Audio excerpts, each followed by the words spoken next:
Over the last decade, Larry Goodman emerged as one of Ireland's most prominent and controversial businessmen. The profile said he was a rags to riches success.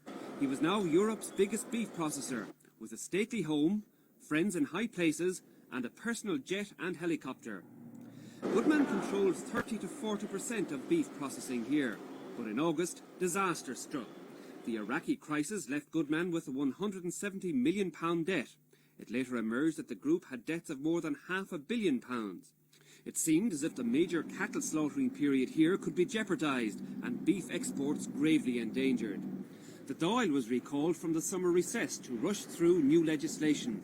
This allowed for the appointment of an examiner who would have 4 months to recommend to the High Court what should happen to the company. It also prevented Goodman debtors from seeking to have the company liquidated. In the Dáil debate, Labour's Dick Spring complained that the beef industry had been brought to the brink of destruction by what he called adventurism and the greed of one man. The Goodman bankers last week agreed to examiner Peter Fitzpatrick's rescue plan.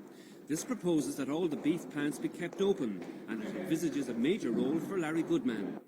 Farmers are still worried that the rescue operation will mean that they'll get lower prices for cattle as the company tries to clear some of the debt over the next few years.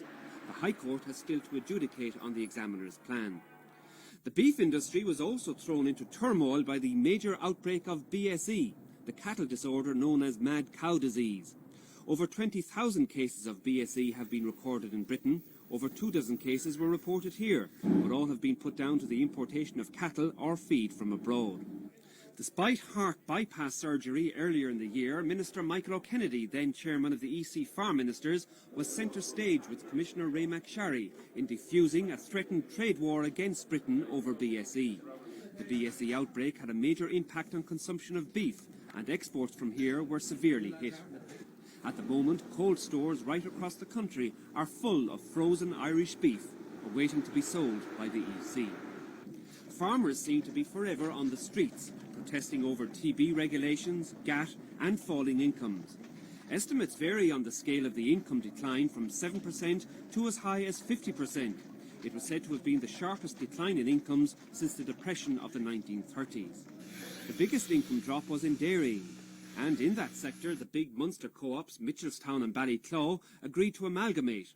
But problems have arisen after the merger in the northeast and the plans for amalgamation in Connacht.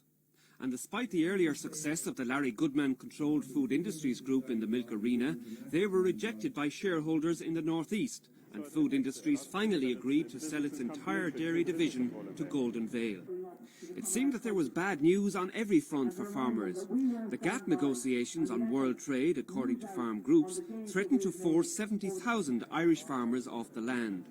The most contentious issue in the talks, cuts in farm subsidies, wasn't resolved this month as planned, and the Americans and the EC will resume battle on the cuts early in the new year. Another row still gathering momentum at home is the extension of the disadvantaged areas. There are places where farmers get higher grants. A proposal currently with the EC seeks to extend these areas to include 70% of the country. But farmers not included are extremely angry, especially when some farmers with good land seem to have been included.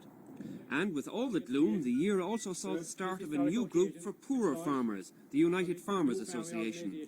They want to ensure that in future, the lion's share of EC subsidies no longer goes to the richest farmers.